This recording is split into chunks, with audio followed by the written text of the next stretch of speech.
हनुमानगढ़ में आयोजित राज्य स्तरीय महिला दिवस समारोह में मुख्यमंत्री भजनलाल शर्मा ने शिरकत की। नारी शक्ति को नमन करते हुए मुख्यमंत्री ने कहा कि महिलाएं देश की आधी आबादी ही नहीं बल्कि राष्ट्र और समाज की असली संचालक है। मुख्यमंत्री ने जोर देकर कहा कि जहां नारी की पूजा होती है वहां देवता निवास करते हैं। उन्होंने समाज को याद दिलाया कि महिलाओं का सम्मान और उन्हें समान अवसर देना हम सभी का कर्तव्य है। मुख्यमंत्री के अनुसार जिस समाज में नारी सशक्त होगी वही समाज और देश विकास की नई ऊंचाइयों को छुएगा। भाइयों बहनों, आज अंतर्राष्ट्रीय महिला दिवस की हार्दिक शुभकामनाएं मैं आप सभी को देता हूं। आज का दिन समस्त नारी शक्ति को समर्पित है। मैं इस अवसर पर यही कहना चाहता हूं कि हमारी माता बहनें आधी आबादी है और ये वो आबादी है जो राष्ट्र को और समाज को चलाने का काम करती है। ये दिवस महिला अधिकार, सम्मान और समान अवसरों के प्रति जागरूकता बढ़ाने का महत्वपूर्ण अवसर है। ये दिन उनको याद करने का भी है जो हमारी देवियां जो हुई हैं, जो हमारी राष्ट्र के लिए उन्होंने समर्पित भाव से काम किया है। चाहे रानी लक्ष्मीबाई की हमारी वीरता हो, जीजाबाई की महान शिक्षा, सावित्रीबाई फुले के सामाजिक न्याय के समान अवसर की बात हो, कल्पना चावला की अंतरिक्ष साहसिक की उड़ान हो, इन सभी बहनों को याद करने का अवसर है जिससे कि हमारी आने वाली युवा पीढ़ी, हमारी बहनें इनसे सीख सके। आज के इस विशेष दिन के अवसर पर मैं यहाँ उपस्थित सभी भाई बहनों से भी आग्रह करना चाहूंगा कि महिला दिवस का महत्व केवल महिलाओं के लिए ही नहीं बल्कि हम पुरुषों के लिए भी बहुत महत्वपूर्ण दिन है।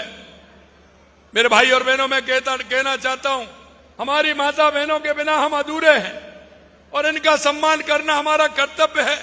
इनको आगे बढ़ाना हमारा फर्ज होता है।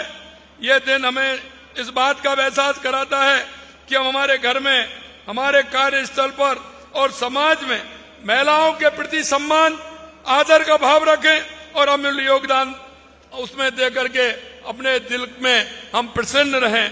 भाइयों बहनों, हमारे शास्त्रों में कहा गया है, यत्र नार्य अस्तु पूजन्ते रमन्ते तत्र देवता।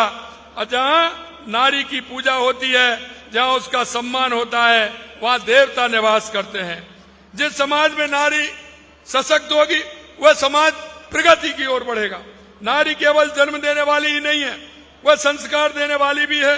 महिलाएं समाज की धुरी हैं जिसके बिना परिवार, समाज और देश विकास में अधूरा है।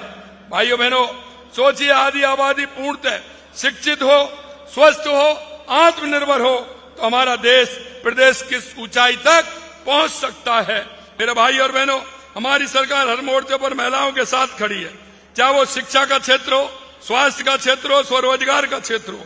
हमारी सरकार ने प्रदेश में करीब 20 लाख महिलाओं को प्रशिक्षण प्रदान किया, 16 लाख लखपति दीदी बनी है, 1,39,000 स्वयं सहायता समूह को 679 करोड़ रुपए की आजीविका सहायता प्रदान की गई है।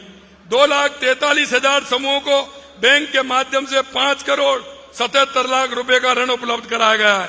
मुख्यमंत्री नारी शक्ति उद्यम प्रोत्साहन योजना के तहत 266 करोड़ रुपए का ऋण उपलब्ध कराया गया है। प्रधानमंत्री उज्ज्वला योजना के साथ साथ द्वारा मुख्यमंत्री गैस सब्सिडी योजना लागू की गई। इसके अंतर्गत 450 रुपए में एलपीजी सिलेंडर मिल रहा है। मुख्यमंत्री एकल नारी सम्मान पेंशन योजना के अंतर्गत 19 लाख से अधिक महिलाओं को, पेंशनरों को 6,876 करोड़ रुपए की राशि दी गई है। मुख्यमंत्री कन्यादान योजना के तहत 27,000 से अधिक कन्याओं के विवाह के लिए 101 करोड़ रुपए दिया गया है। बालिकाओं के स्वास्थ्य एवं शिक्षा के प्रति सकारात्मक दृष्टिकोण विकसित करने की एवं आर्थिक संबल देने के लिए लाड़ो प्रोत्साहन योजना, जो 1 लाख रुपए से बढ़ा करके 1.5 लाख रुपए की है, जन्म से लेकर के जब तक शिक्षा ग्रहण करे, समय समय पर उस बहन को, छोटी बच्ची को पैसा मिलता रहे, ये व्यवस्था भी हमने की है। इस योजना के तहत 6 लाख से अधिक बालिकाओं को लाभ दिया गया है। मुख्यमंत्री नारी शक्ति उद्यम प्रोत्साहन योजना के अंतर्गत 266 करोड़ रुपए के ऋण स्वीकृत किए गए हैं। 11,31,000 साइकिलें बेटियों को वितरित की गई हैं।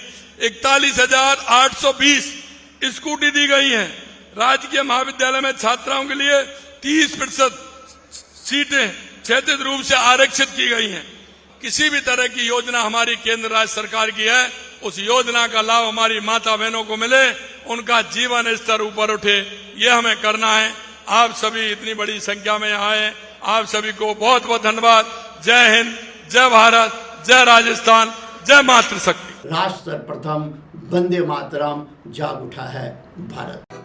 राष्ट्र सर्वप्रथम